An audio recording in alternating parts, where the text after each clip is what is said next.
Look at that. It's Groove Diner After Dark, Season 3. I can't believe it. This is going to be so much fun for the next 3 months, maybe even a little more than that. 13 weeks. We get to do this. We get to talk to each other. Interviews with artists, singers, drummers, actors, maybe even just a conversation between us. It's going to be so much fun. I can barely wait. So let's get this thing started tonight, right now. We'll be right back.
The all-new GrooveDinerAfterDark.com is your home for all the things that groove. Watch live episodes, visit the archives, check out the YouTube channel, learn more about your host. Own some merchandise. We've got it all under one roof. Updates will continue to roll out throughout the season, including video drum lessons, industry coaching, production tips, and much more. Tune in for the show, then visit the website each and every week so that you can answer that most important question. Do you groove? And clearly, you do groove. Why? Because you're here with us for Season 3, Groove Diner After Dark. I can't even believe it. It's unbelievable. I don't believe it. Here we are. Eli's back with me. It's so good to already see so many of you chiming in right off the bat from around the world. It's really amazing to be here and to see you all here. I can't wait to have this whole season unfold for you. It's already been fun for us. We've been working for several months now getting this all together because you know us. We're always wanting to push the level and make everything better and better and better every year. We've got a brand new website, GrooveDinerAfterDark.com. Go there, check it out. All the things that I just said in the promo. You can check out everything there, see it all there. It's really cool. If you are here with us tonight on Facebook or Twitch, or if you're on YouTube, please say hi. We'd like to know where you are and who you are and that you're here with us. It's hard to get a grip on the numbers sometimes because it's so there's so much activity, and I just enjoy it so much. We still make this live every time we do this so that we can have this direct interaction with you. We wouldn't miss it for the world.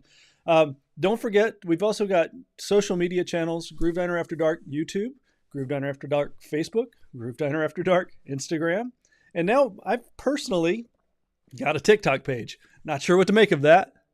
Not sure what to do with it, but it's there. I don't even know what I'm actually doing. But hey, I'm eating chips. At least that's what I heard. So join me on TikTok. It's at Buddy Gibbons over there. So check that one out for me. I'm already seeing people all over. Hey, Gina Adams, David Stanek, how you doing, my friend? Reggie Doss, man, it's been too long. I have missed you guys so much. You have no idea. Toby Simmons, of course, is here with us right here in Encino. Charles Anderson where are you, Charles? You're in South Africa. I'm kidding. But you are in South Africa. I know that. Veronica, all the way down in Australia. It's 3 p.m. tomorrow where you are. I love that. Dave Hamilton, awesome. Mark Branson, Leslie Butts. This is fantastic. Thanks so much for joining us. Laura Grantier, where are the chips? Who said anything about chips? I'm not saying there are chips down there. I'm saying there might be chips down there. Maybe for later. Oh my God, my goodness. We have got such a great slate of guests this season. It's just, even my own mind is kind of blown. It's just amazing to me. Tonight's guest, wow. I can't even tell you. Wait a minute. I just got to address this. That's right. My wife just said that I hid the Pringles from her. If I didn't, I wouldn't have any to do the videos with. She'd eat them all. Anyway, that's true. Tonight's guest, Donald Barrett, one of the nicest human beings I've ever met. Donald, I don't know if you're with us tonight or not, but if you are, say hi. Live on the stream. It's been so fun talking with him, knowing him, and seeing how he interacts as a professional and as a person. This interview that we shot just a couple of weeks ago, it's one of my favorite interviews ever, and I think you're going to really enjoy getting to know him a bit, just like I have too. So, there he is. There's Donald. He is here. Thanks for joining us, man. If you have any questions for Donald, if you have any questions for me, let them roll. We're going to definitely address them. And for right now, we're going to take you to the interview, and we're gonna get this thing started right. Welcome to season 3, Eli. Roll it. Hey everybody, thanks for hanging out. Tonight we've got Donald Barrett. I could list his credits, but I don't really have enough time in this interview to do that. The guy is seriously accomplished. Welcome and thanks for being here. Man, thanks for having me. Of course, I'm so glad to have you. No joke, it's not often that I meet a drummer and their list of credits intimidates me. Wow. Yours does. I mean, it's like that's. Thank you. Yeah. Dude. I feel like a bum, but thank you. Well, we all do, I think, but you are actually not. I appreciate Gosh, that. man. We've met a couple of times in the past. Yeah. You know, and I always knew what a respected guy you are in the industry. That's a big thing. But really, no joke, when I started reading down things you've done, it just kind of blew my mind. Just as a for instance, we're going to talk about a lot of these as we go here tonight, but Tony Braxton, George Benson, Snoop Dogg, I got a little story about that one. Colby Calais, that's another one. Yeah. Sade, I can't even talk about how Me much neither. I mean, fair enough. Seal, I mean, Pink, New Kids on the Block. My wife, by the way, when I said you had done the New Kids thing, that was when that snapped her head. That's around. when everything stopped. Yeah. The whole world stood still. What? He what? That was the moment, man. Oh my gosh. Man. So seriously, congratulations. Wow. I'm glad I could help out with that. Yeah, right. Oh man. Help facilitate. Let's talk a little bit. You're from outside Chicago. Yes, I am. I'm from a it's not a small town, but it is a northern suburb of Chicago, Waukegan, Illinois. Right. And it's about 40 miles north. It's literally borderline Wisconsin. Oh, okay. Pretty much. So it's up there. And just a beautiful small town, and that's where I was pretty much born and raised. Nice. And then when I was about 16, I moved to live with my dad, and my dad lived in the south suburbs, so it was like a a whole nother transition to go Right. from north to south culturally and also musically. Uh, And so yeah, that's where I'm from. Yeah, Waukegan, Illinois. Yeah, nice. a lot of cool drummers. Are there? Yeah, Like, Marvin Smitty Smith you're kidding. is from actually the same high school. We had the same band director. Did you really? I had John Lang, who was the band director at Waukegan High School.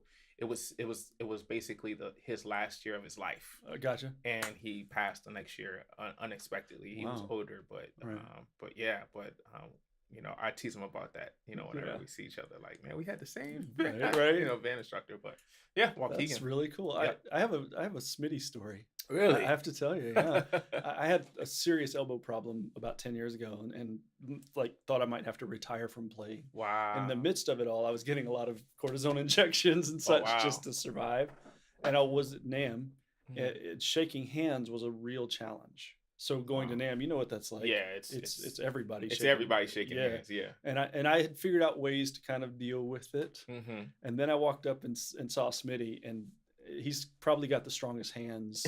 anybody I've Short ever- dude with small with big Oh my strong hands. gosh. Yeah. And when he squeezed my hand, my elbow just kind of went boom, and it Wow. blew me up. I had to go sit down because I was crying Really? because it hurt so Wow. bad. Wow. I mean, oh my gosh! But talk about a great player, man. That's cool Yeah, that you're from the yeah. same high school. Yeah. Wow. Really cool. Nice. So when did the drumming bug hit? Were you a pots and pans kid or? Yeah, I started at around 3. Yeah. I grew up in a church. Mhm. My dad at the time was just a minister who's now a pastor, so I'm a PK, preacher's kid. Okay. But it started around 3, and the drummers would always be playing, obviously, with the choir and everything. And my dad said I would just always find my way, on the ground looking up at the Of course. drummer as they're going in, and they would lose me during services, and just Right.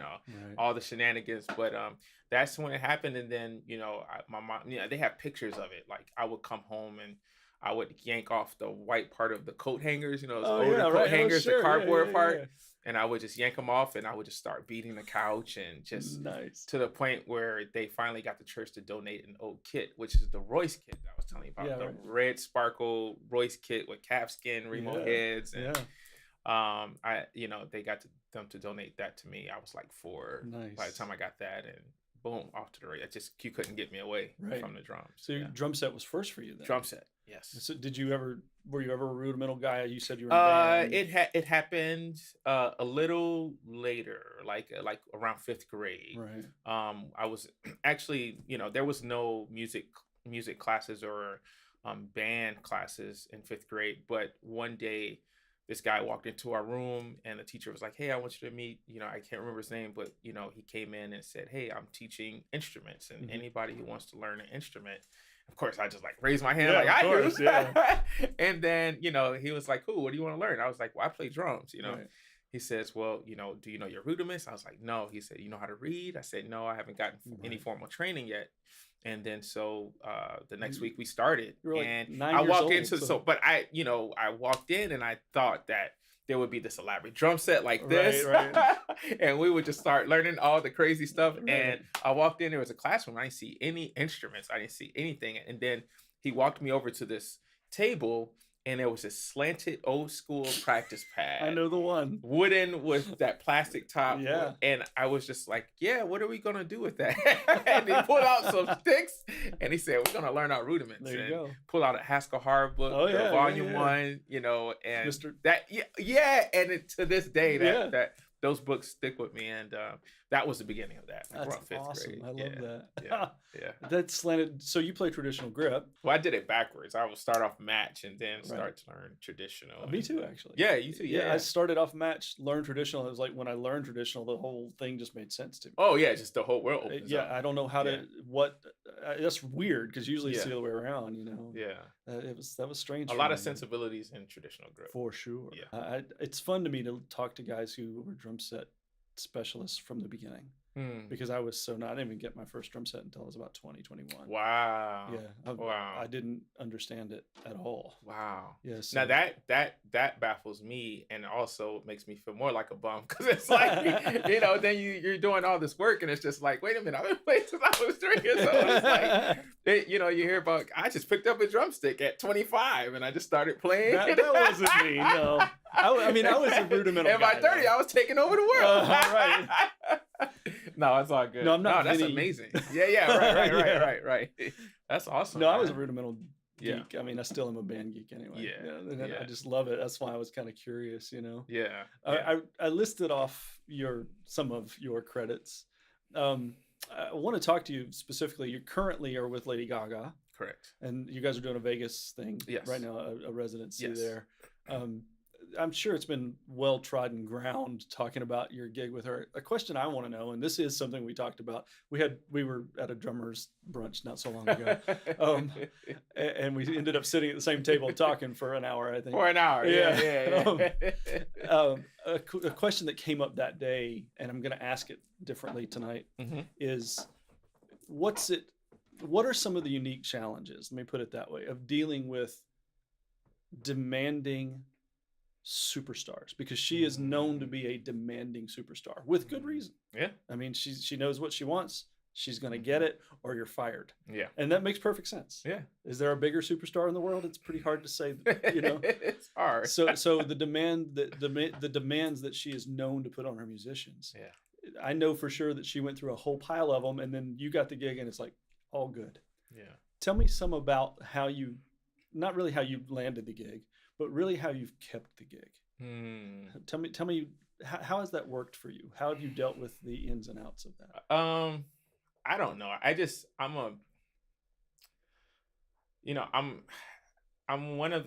the type of drummer and type of musician who loves to study. Yeah. And so I look at drums when it comes to us as artists, and when we work with other artists or, you know, singers or whatever, I kind of look at it like as getting into character. So if you're going to play for country artists, you're going to play with a pop artist, you're going to play with whatever it is, it's like first getting into character of the music, that styles that you're going to play, before it's even about the artist, it's about the music. Right. And then once you come in contact with that artist, or you know you're going to be working with the artist, I do a lot of research. Sure. So it's not like a weird kind of stalkish thing. It's just like I want to know as much detail as I can about the artist that I'm going to be potentially working for. Sure. And then once I've kind of did a little bit of that and watched their videos and seen some of their concerts and just kind of seen some of their mannerisms, then at that point it's just a feel thing. Right. It's like meeting them, talking, and just being yourself and just coming in and doing the best job that you can. Right. You know, she's big on vibes, you know, and so, you know, she wants you to be comfortable. She wants to feel comfortable. And it's our job to make sure that no matter who the artist is, that they are comfortable. Sure. And so I just always kind of just approached it like that, you know, and then I come in, I just, you know, play my behind off, man. I just come in, just kind of try to manage the gig and like push the gig the best of my ability. You know, I know that she can be very soft-spoken, but she's a very flamboyant, as her brand is, right? If you've ever seen her on TV, she's huge. Right, exactly. Yeah. So, you know, the one thing, like the gig we're doing in Vegas is a jazz gig, but it's not like, you know, a jazz trio gig. We're playing with a 40-piece orchestra, big band, you know, on stage. And so I have to drive this monstrosity of a big band live, old school style, you know, and so I can't just focus on playing and getting all the hits and playing the music. I also have to be extremely focused on her. Right. And so I watch her mannerisms, and after a while, I just leave the ink and just watch her and be as big as she is. Sure. And engage with her. That's interesting. You know? And I think that engagement is probably what has allowed me to connect and just continue to be around. How long have you been on the gig? I started in 2019. Yeah, okay. So that's a long time for that gig. Yeah, it is. And but you know, I study a lot of drummers who play with a lot of those type of artists, you know, Jonathan Moffett, who worked with Michael Jackson, you know, Ricky Lawson, who's passed. Crash cymbals back behind his head. Right. Yeah, exactly. You know, but Jonathan used to talk about, you know, and even whenever I got a chance to just kind of hang with him, you know, he would talk about how he would watch every little move Michael would do. Right. and he would do things that other drummers wouldn't do with him. Basically, I mean, Michael could just do this, and there'd be a squish somewhere, Right. and he loved that because it meant you were paying attention. Yeah, for sure. Some guys, they get those big gigs and they come in and they'll play the gig, but that's kind of the deal. I'm just in, I'm working, I'm out, but Right. you don't really engage the person you're working for or working with. And, Right. Right. I just try to, no matter what the gig is or who the artist is, just engage them and engage the gig as much as I can, and own it, and hopefully it works out. Man, well, clearly it does. Well, seriously, I love the fact that you do that and that you try to push the gig, because I mean no disrespect with what I'm about to say, Mhm. and we may have to cut this later. Oh, but I mean no disrespect with what I'm about to say, but a lot of guys that I talk to only want to do one thing: stay out of the way. Mhm. And some gigs, sure, Mhm. Yeah. absolutely, but some gigs you need to push. I'm curious how you know when to do what. Because what if you go to a Gaga gig and you're like, I'm going to just be wallpaper and play the grooves. Then that's when I'll be fired. Right, exactly. That's when I'll be fired. Right. So how do you know how to navigate that? It's for me. I mean, and I don't want this to come off as contrived or egotistical, but for me, it's just natural. Like, Yeah. It's a personality. It's like, I just want to come in with love, Sure. and that's what pushes it. Sure. I just try to bring positive energy, positive vibes, and I try to come in with the intent to engage and affect the gig as positive as possible. Mhm. And that means that I can't stay in my shell, or I can't cut Right. off everything else. And it doesn't start with the artist. It starts with your bandmates on stage. Yeah. That engagement level is important, and then it matriculates around the stage, Mhm. and it starts to fester. And with an artist like her or whoever that has a big personality, Right. if you are engaged with them or with the gig, then it hits you as well. Right. So you want to give, I don't know if you've ever done a session or a tour, or you just been in a room where someone of a high stature walks in. Oh yeah. The momentum of the weight that they carry when they Yes. come in, Yes. it makes everybody kind of sit up It like does, this. absolutely. If President Biden walked in right now, Right. no politics, but President Biden walked in right now, you're gonna walk in and you're kind of gonna be a Absolutely. little bit more like, wow, there's a Right. reverence. Right. And I think that's what it is. Like, Right. I have reverence for every artist, no matter how big or small Mhm. they are. I just try to treat it with respect Right. and give it everything I got. Yeah, that makes perfect sense. Yeah. I completely get that. I'll never forget, speaking of Vinny a minute ago, he walked into a gig I was playing and I was like, oh, okay. How what do Now I that's do? nerve wracking. Oh, man. That's nerve wracking. Yeah, it was like, all right. Don't overplay it. Don't overplay it. You're not him. Just keep playing. Just keep playing. Yeah, it's this whole dialogue. Wait, he's playing. He's like, you will never be him. Yeah. Oh yeah. Well, that was totally me. Yeah. You will Never gonna happen. Never gonna happen. Now it's funny that you say that, because like, even for me, like, one of the, obviously doing the Gaga gig has allowed me to have a lot of exposure to a lot of other major artists. I mean, we've had Of course. Sting to the show. We've had a lot of amazing artists, BTS. I mean, we've had just all these crazy artists, and it's and it's great to meet them and blah, blah, blah. But it's like, I don't really think about that. I just like kill the gig. Right. But like, I'm getting ready to do PASIC in a couple weeks, Sure. which is like one of the biggest drum I think I knew festivals, that, yeah. and it's in Indianapolis, and they're huge on education. And I Mhm. mean, the first day is Dave Weckl and Omar King, Right. and then the next day is like me and a couple other amazing drummers, and it's like, it's crazy because it's like, but it's about 6,000 drummers, Right. So it's like, for me, that's nerve wracking. Yes, sir. Now I got to sit down and play for other drummers who love this instrument as much as I do, and Yep. some more, Yep. because they're around it 24/7, and that's nerve wracking for me. So what Yeah. you just said, like, it could be Vinny, it could be the kid down the street. I'm just like, oh great, now Oh, I I gotta know. play it, like, but Dude, doing a but- drum clinic in front of like 60 drummers. Oh my gosh. bro, it's crazy. It's Come on.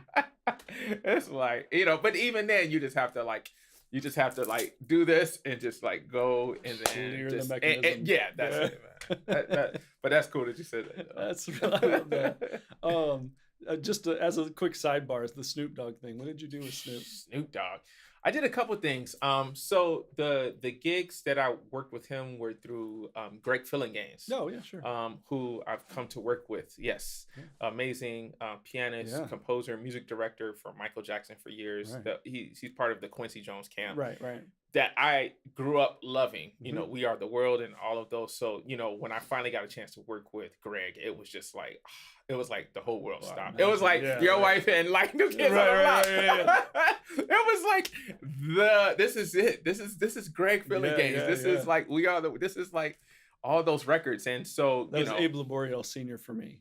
oh yeah, Yeah, Abe. when And I- such a warm, the warmest dude ever. Oh my gosh. But yeah, so it's crazy. So through him, I got a chance to join his band, and he, have several shows over the year. And the first thing we did was this benefit, and Snoop was one of the artists, and that was cool. We were honoring Lionel Richie, Oh, so nice, that yeah. was really fun. Yeah. And then the next show we did was a Grammy show, and it was for P-Funk, for the Funkadelics, Yeah. for Parliament. Yeah. And that's how I got a chance to work with Parliament and Nice. Sheila E. and the whole gang. And again, Greg was the MD for that. Sure. And of course, Snoop Dogg. Somehow he finds his way on everything. Yeah.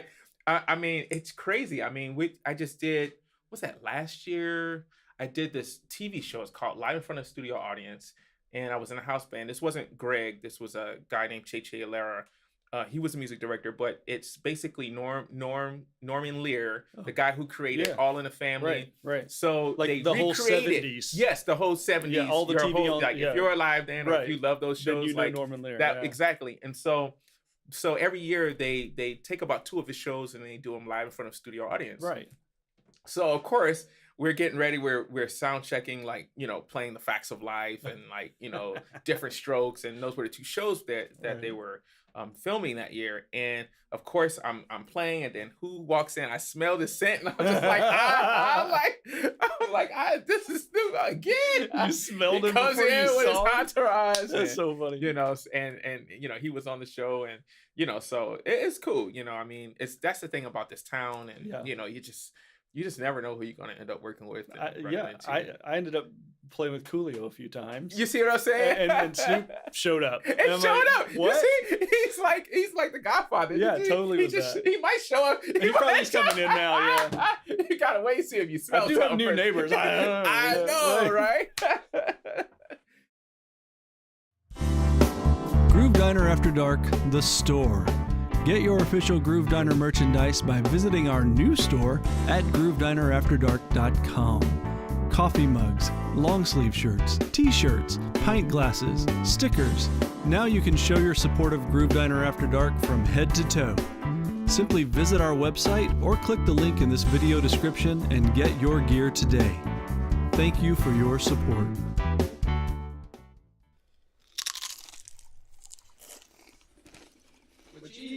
Oh, we back?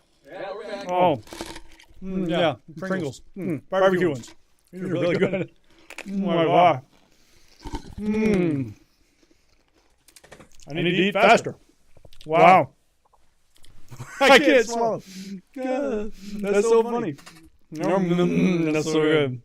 Oh man, so that was the first half of the interview with Donald. We get the rest of it coming up in just a few minutes. But I wanted to take a moment and just chat with you a little bit. How are you doing? What's going on in your world? I'd really like to know how you're doing, what's happening with you. Hit me up in the messages. We're going to be here live with you through the end of the show. My wife has just commented, she's not in the room obviously, that Donald has such an infectious laugh. And that is the absolute truth, isn't it? I mean, it's amazing just the energy that comes off of that guy. Donald, I know you're watching. Your laugh is amazing. It makes me very, very, very, very happy just to be around him and to listen to him. Some of the things that make me laugh are when my friend Eli, who's known me for many, many years and does all of puts in all this effort to make the show look really great, misspells my own last name at the top of the show. That's one of those things that I'm not going to let him live down for at least a little while. So I'm putting it out here on camera so that he has to know that my last name is not spelled the way that he spelled it. I'm just saying, Eli. Anyway, Chris Hart, my friend, welcome to the show. It's good to see you here. Keith Tannenbaum, thank you very much, sir. I'm glad to see you here. Who else is here that I haven't said hi to? Mark Branson, I've said hi to. Alan Mazer, welcome. I'm going to have something to drink here. Hang on. The chips got me. Oh, wow. Laura, I hope some of your friends have joined. Thank you so much for being here. Veronica, I got to ask him. So Veronica says to Donald that she loves your jumper. I'm assuming that means shirt here in the States. She's down in Australia. Up in Australia? There is no down or up, really. You're up in Australia. She'd like to know if you ever vibe with that character in a gig situation. I'm curious about that myself. Do you ever wear the animal shirt? That'd be kind of fun. David Stanek, Donald absolutely stunned everyone at PASIC. It was so happening. I have absolutely zero difficulty believing that. Truly a great player. He's an absolutely killer player. And it's really cool when a great player also happens to be a great guy. So he's checking the boxes here. Keith Tannenbaum, yes, Donald had breakfast with us. That is correct. Mark Branson, it may not be down under. They may like to think of themselves as up above, you know. Charles Anderson, it's 7:30 a.m. in South Africa, and here you are with us. Thank you again for always being here. Did you guys ever have any band directors? That was something that Donald talked about. My band director was absolutely incredibly influential in my life. D. Oliver was and is his name. And he was so instrumental in me seeing that perhaps I could go on and do something with that. So you guys ever had somebody like that that pushed you to be a little better than maybe you thought you could be, or be a little more? D. Oliver definitely did that for me. We talked a lot, during the course of that, the practice pad thing. I'm just curious, did you start out on that, just Donald? I played on one a few times, certainly. It's a curious thing, though, how we begin this whole thing, isn't it? I'm so favorite. Donald is answering. He says, yeah, it's his favorite shirt. It says Drummer's Rule on the side of the sleeve. Yeah.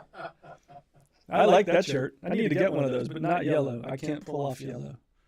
Yellow doesn't work for me at all. Mark Branson, my band director, was awesome. I'm sure he was. And I know that nobody says Australia the land up over, but they might prefer that. You just never know. Okay, they're down under. But still, there's even a song, right? Oh, man. Next week we've got Karma Auger, and you're going to really enjoy that one. But for now, let's dive into a little more with Donald. I think you're going to enjoy the second half of this interview at least as much as the first half. We pick right up where we left off. You mentioned Greg Fillinganes being the MD, musical director, for those of you who are not a medical doctor. Medical doctor. You were the MD for Colby Calais. I want to know about being an MD behind the drum chair. I do it a lot. I'd like to know what your thoughts are on it and how that impacts how you approach the gig. That was very nerve-wracking because up to that point, I've never had been I put together bands, sure, for certain events or, small around the town things, right. But I mean, Colby Calais is an international artist. Absolutely. And so Che Alera, the guy who I did the Norm Lear shows with, Che was her musical director. He wasn't going to go on the road. So he became more of the contractor, and he basically asked, hey, this is this new tour. What do you think about being a music director? I said, no. I was like, y'all not putting that on me. He's like, no, I think you have what it takes. And my career has been full of those. Like, right. I think you have what it takes, and then you're thrown into the situation. Yeah. And you're like, well, how did I get here? Like, what's going on? But it was cool. I learned a lot. At first it was very nervous because even though I knew Colby or in the working relationship, I just didn't know exactly what she wanted day to day, and so it just took time to really kind of get to know her music more, and just I always say being a music director is a glorified personal assistant, like administrative assistant. Because in that genre of music or in pop music, when you're a music director, yes, you put the music together, right, but you're really kind of the liaison between the artist and the band. Absolutely. Sometimes the label or management and the band as well. That's true. Because management will come to you first before they go to the band. That's true. So there's a lot of fires sometimes you have to put out, but sometimes the thing I love about being a music director is that you get a chance to also implement kind of your personality into the gig. Yeah, right. And so I handle it really with a lot of care. And it's always about what the artist wants, Yeah, you know. But there's times where you have to be honest too. Like, you know, I don't know if we should do that set that way. What if we change this song here? right. You know, and if they're adamant on having that, cool. But if they're open and it allows, you know, for that play of just like, you know, okay, great, and then it's done and everybody's excited. Yeah. But yeah, music director is interesting. I'm the music director at my church, you know, Right. the Fountain Christian Center, and we're in Pomona, California, and Right. it's a pretty intense chair because we have a 9-piece ensemble, Yeah. 4-piece band, and we're broadcasting ministry. So Right, right. multi-track every service and cameras flying around. Yeah. It's a lot of work throughout the week putting set lists together, Yeah. you know, and that whole deal. But one thing I will say about it is that it definitely stretches me Hmm. and teaches me a lot more things about myself from a musical and from a administrative standpoint, Right.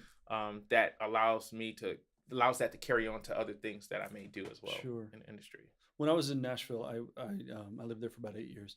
One of the things that I did quite a bit toward the latter part of it was Mhm. produce live shows. Mhm. I was the guy that would produce live shows, and what I found was all of the things you're talking about, the liaison Mm. part of the job, was a bigger part of it than the actual producing of the show. Yes. Because the producing of the show is, hey, I need you to do this thing. Cool. You know, and, Right. and it might be 10 of those, but Right. once it's done, it's done. It's done. But Yeah. but dealing with all the ins and outs of venues and oh wait, where can everybody park? Wait, you mean we've got to load up the stairs? I mean all of these things, Like, right? yeah.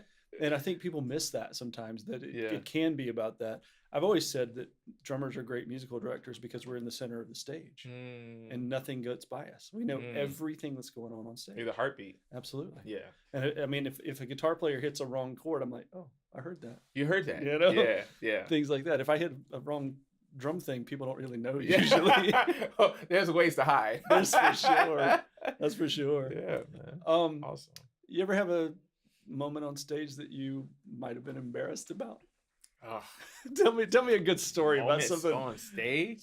Now you put me under the Okay. the heat Well, lamp. here's mine. I'll tell you mine. I Yeah. counted off. It was a big band thing, Yeah. and about 5,000 people in the crowd. I walked in, had never met anybody. Mhm. You know, I had a 19-inch ride cymbal with me for whatever reason. Right. Just nothing to power the band with. And the first couple of songs, reading charts. Mhm. Everything was cool. The first couple of songs. Then the third one came up, and I counted it 1, 2, 3, 4. It was in 6. Oh And- man, and that went over well. Oh my gosh! The trumpet players nearly fell backwards off the risers. You know, it was bad. So you know, Oh man, that sort of I thing. won't say what gig it was, but Fair enough. it was a pretty prominent gig, Yeah. and we were on tour, and it was stressful, and I just never forget. Like we were in the heat of this song, and it was just grew, and it's one of those infectious grooving songs that just can keep going for years and Yeah. hours, Yeah. and it was going, but like we were not supposed to end it yet, and I was like, okay, boom, boom, boom, boom, boom, we're done, and the artist turns around and was like, okay, I guess the song is over. Everybody was like, yo, what's going on? That's awesome. I love Yeah, that. man. But you know, yeah. I mean, you know, every once in a while those things happen. Yeah, I they mean, do. not so much anymore, but because I love my job. Yeah. Right. But yeah, you know, I mean, I think, you know, we all have those moments that are just like, oh crap, Yeah, what for did sure. I just do? Did, Like, did I really do that? or just like sometimes you blank, and it's just like, wait a minute, what's going on? You know what I mean? It's like, you Dude, know, we all have those, and you know, they make for good stories later they on. do, don't they? I don't care. I don't care how long I've been on a gig. Yeah. Every song, I write the beginning of every song on my snare drum head. Oh Because wow. I will blank. You will. Yeah. Yeah. Yeah. So I put guitar 4, Yeah. whatever it is, Yeah. so that I know exactly what it is. What the it is. Title of the song, and I write it in Sharpie on the snare head. On it's there. So that I have it right here. That's awesome, man. I can't not do it because Yeah. I know for sure I'm gonna be like, nope, that's not Yeah. what song is it? How That's- does this go? How does this go? They all sound the same. They do, right? Man. Awesome, man. I discovered something really great about you today. Mm-hmm. Your solo record, Futurama. Oh wow! Did you? I thought it was taken off already. So I found it and I loved it. Wow, deep It was man, great. deep man, cool You man. produced it, you wrote Yeah, it, you yeah, drummed it. The it's drumming's fine. freaking phenomenal. I don't even. Oh, thanks. Holy cow!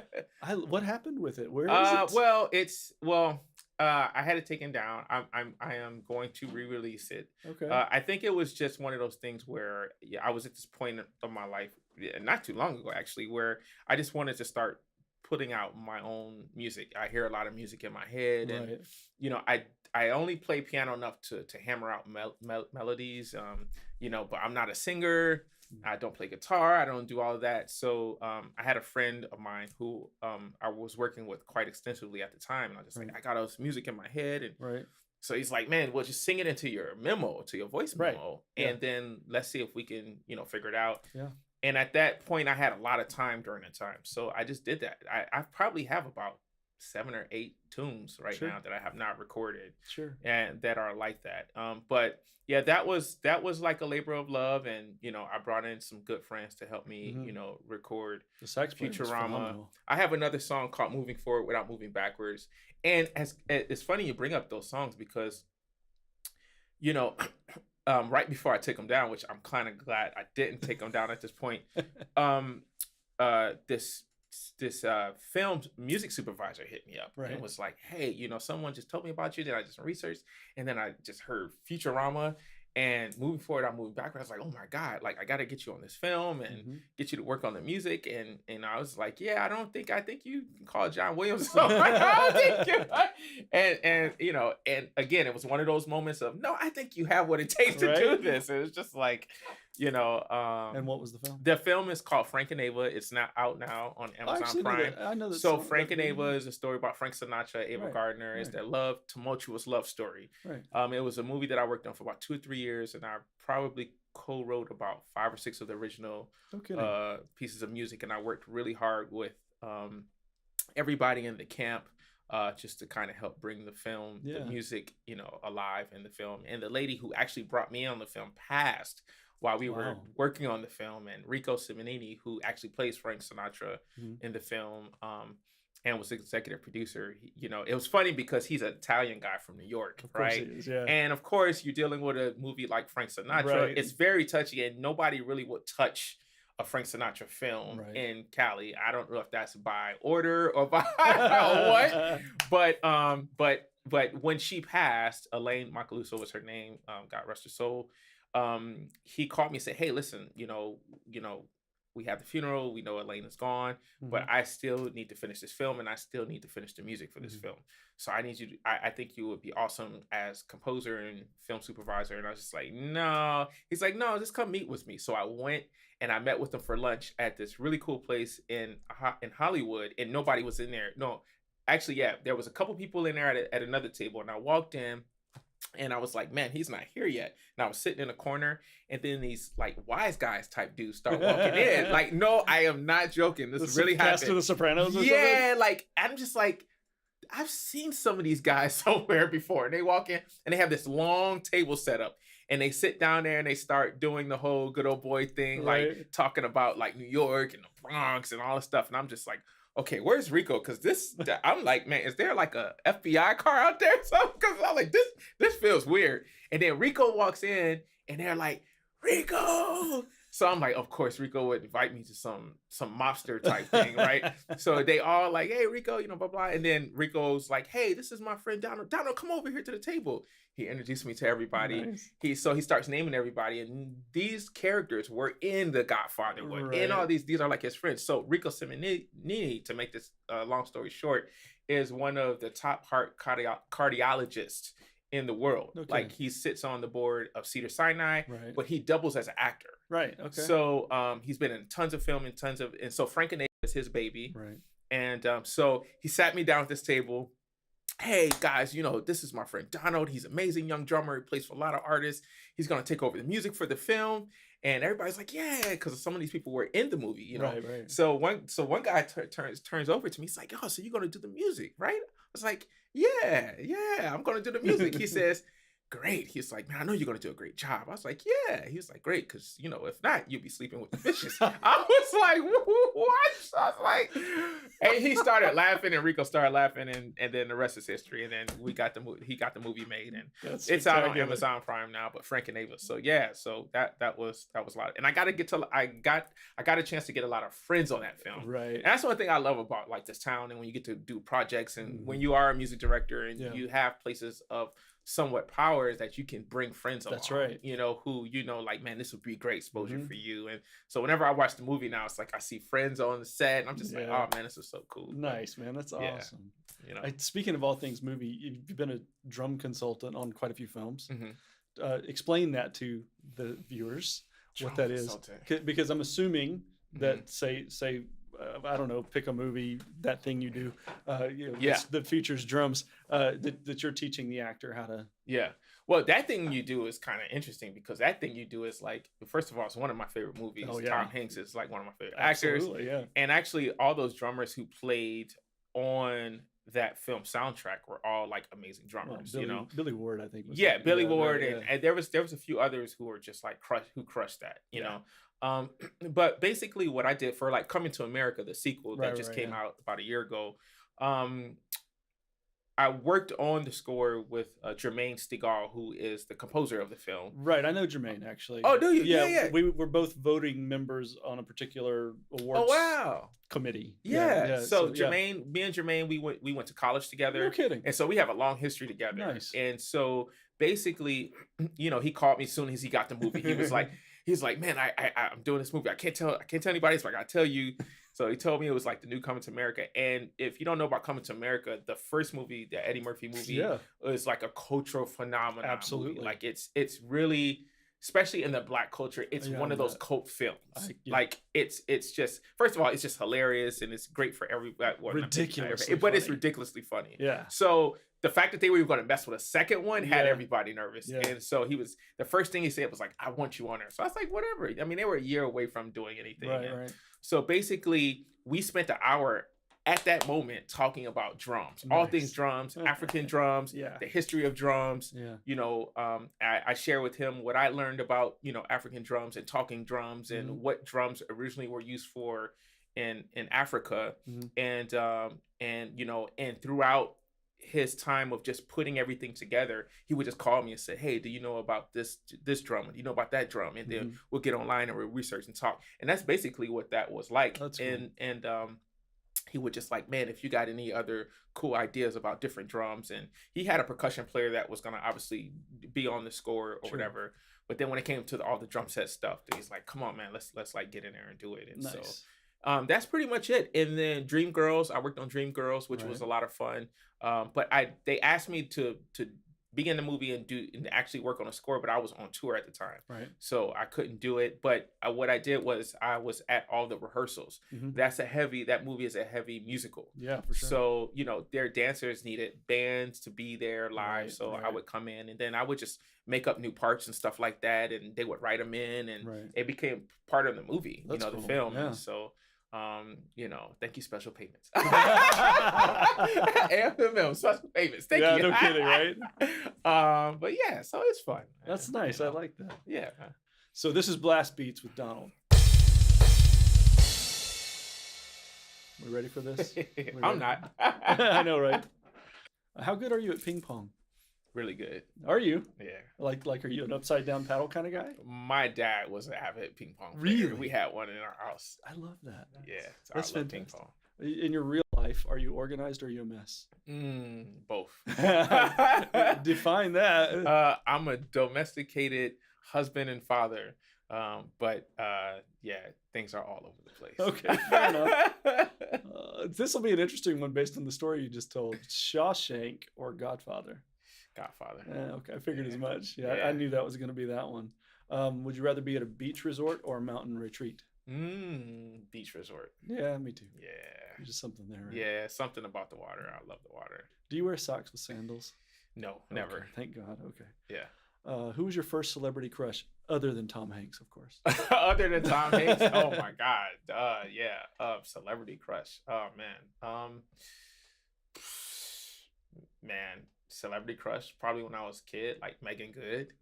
I don't know who that is. Yeah, she was on a lot of movies like growing up, like during my like adolescence. Right, And it was right. like but yeah, she was like one of the ones that Okay. everybody was like, I oh got my it. God, like that's the Okay, you know. I get it. I was too young for like Halle Berry and all the Right, other sure, ones sure, that sure. everybody else Sure. was into. I get it. You know what I mean? But yeah, you know. All right, Yeah. good. I'll take that for sure. Yeah. You get to pick one and only one Mhm. Desert Island album. Desert Island album. Yeah. I don't like those questions. I know, right? Because it's one. It's because it's one. Yeah, Yeah, I don't like those because questions. we all want to have our entire iTunes man, playlist I with don't us, like right? those questions. Yeah. I mean, there is not just one. Never. Never. Yeah. There's not one. I would say though, if there was one, it would be my band's record Improv Trio. No kidding. Yeah, Volume 2. Actually, Volume 1. I like Volume 2, but Volume 1. All right. Live at Hotel Cafe. Your own stuff at Hotel My Cafe. own stuff. Yeah. Oh, I Yeah. love We that. have 2 records out. I'm gonna have to check that So, out. yeah. I didn't discover everything. No, I, it's I all good. tried, but I missed that one. Wow. Answer carefully here. Yeah. New York style or Chicago style? Chicago. There he is. Yeah. There's no careful about that. No. There's no See, careful. you're my people. Right. Because everybody, oh, I like the thin. It's crackers with tomato sauce. Where's a good Chicago style pizza in LA? In LA? Ooh, that's a great. Not question. LA, Vegas. There's a Giordano's in Vegas. There is a Giordano's. in Vegas. There's a couple places in LA, but I'm not really fans of. But the closest that I've come to Chicago is Vegas. All right. Giordano's. That's worth the trip. We should go. Yeah, Let's go. we're gonna be doing a Vegas run anyway. Come on, man. Yeah. All right, I like it. I like it. All right. Would you rather text or talk?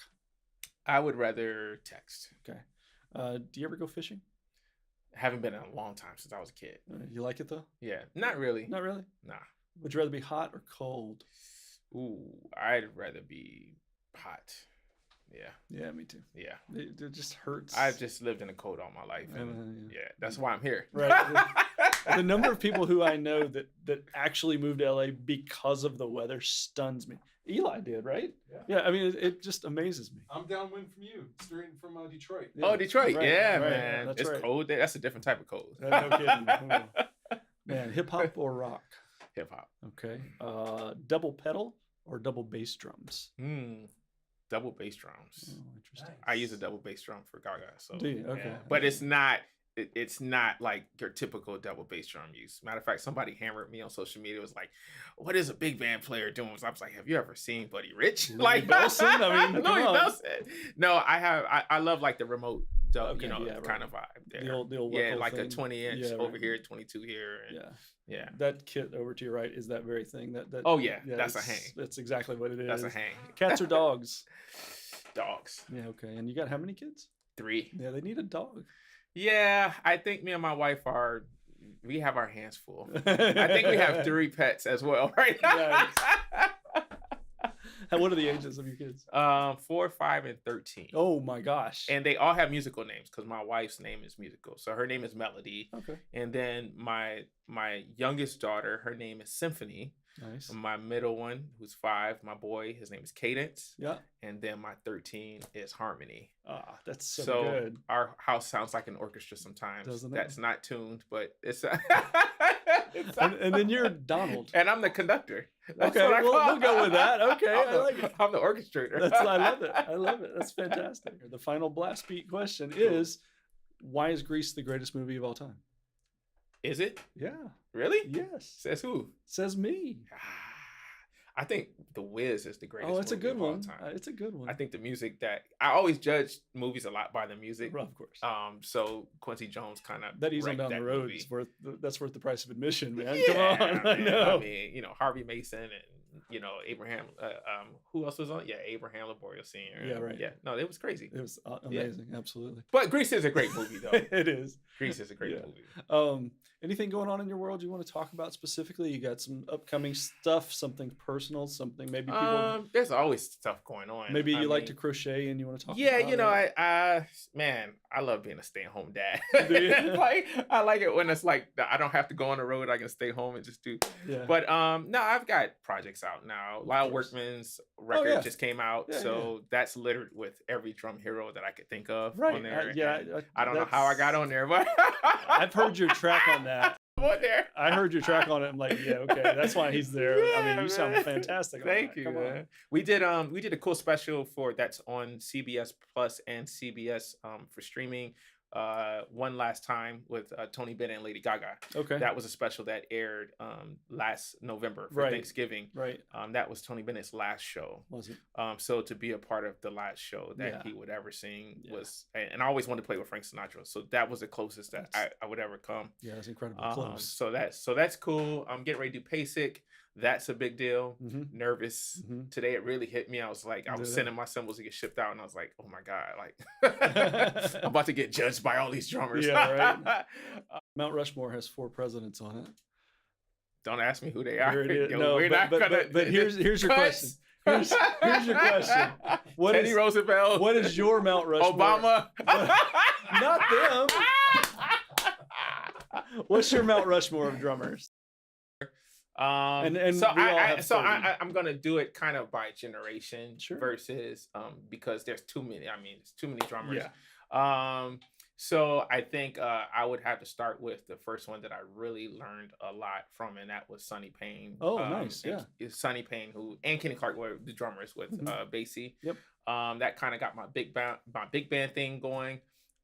Fusion was Vinny. Sure. Secrets record. Oh my Alan gosh. Holdsworth. Yeah. It literally was child abuse that my music instructor gave me that. I was Right. just my drum instructor. I was like, what is this? I need more. I know, right? Kind of more of your modern vibe. Will Kennedy, Mm-hmm. Yellow Jackets, the way he plays the cymbals. I've never, other than Tony Williams, like he's Mhm. one of my favorite cymbal players. His drum setup is so wacky right now. It is wacky now, but it sounds so. It sounds makes it so sound so good. good. Every time you close your eyes, you're like, "That's It's- Will." right? That's Will. Yeah. All the Steves. All the Steves. All the Steves and all the Jeffs. That's funny. Jeff Carl, Steve Jordan, Steve Gadd, like Right, all right. put them all on there. We don't have that much mountain space. Yeah. I mean, Steve Gadd, man. Yeah, sure. I mean, come on, man. Sure. I mean, dude, you want to throw up when you watch, what he's done and Yeah. the imprint he's been able to have on this industry. So many drummers, man. In 3 seasons of doing this and asking that question, you're the first one that ever said Steve Gadd. Really? Which shocks me because I always assumed that he'd be 1 or 2 on everybody's Yeah. list. You're the first one. Well, there's so many, and There are. it really comes down to who influenced you Specifically. One right. of the big records that I heard growing up was Asia. That's an amazing record. And as I got older, I got into like the Carly Simon records. I Mhm. got into the Paul Simon records. I got Mhm. into the Eric Clapton records, and he was just one of those. Just one of those guys who Yeah. just like could transform into anything. That's right. Grover Washington. Yeah. I mean, If he never did anything but 50 Ways, that in and of itself should earn him a place on everybody's list. yeah, I mean, and just the way that he thought about and approached drums, That's I right. think that was just stand out. One of the first to do an instructional video. Yeah. I just I mean, but there's so many, man. There are. There's so many. There really are. Yeah. Can I keep going? So many. We're out of mountain space. Yeah, We we're out really of are. mountain space. Yeah. We got to carve. You got to carve more space. Carve more space. Oh man, Yeah. well thank you so much for this. There's one final question. I thought that was the final question. No.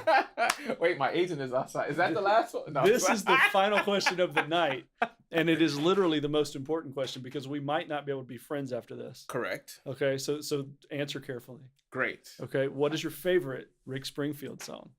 Ooh, Jesse's Girl. You can't say Jesse's Girl. Jesse's Girl. Human Touch was great. Okay.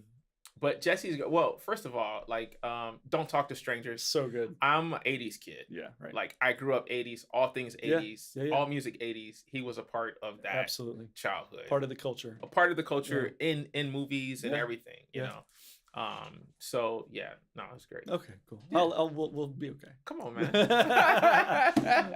Well, thank you. This has been a blast. Thanks for Yeah, being man. here. And Thanks for hanging and having all me, that. man. Yeah, Yeah, absolutely. man. We'll have to do this again sometime. Anytime. We'll come to Anytime. Vegas. I'm coming. We're gonna have some pizza. Come on, man. We'll do Absolutely. a Vegas hang. Man. Absolutely. I Yes, love sir. it. I Yes, love sir. it. Thank you. All right. Thanks a lot. We'll be Awesome. right back after this. This episode is brought to you by HearBack Pro from Hear Technologies. The ability to hear yourself clearly in a recording or live situation is key to delivering your best, most creative performance. The Hearback Pro system, made up of a hub and individual mixers, allows performers in a session or on a gig the ability to dial in exactly what they need to hear in order to be their best. If you're looking for a solution to allow yourself or your clients to hear themselves better, check out Hearback Pro from Hear Technologies. What, seriously, I mean, how good is that interview? He is such a warm, inviting person. What a great time we had just hanging out. Some of the best stories were off camera, which is always the case, right, Donald? Thank you so much for being with me tonight, Donald, and I appreciate it. Everybody that tuned in, we have missed you. It's been so long since we've been here.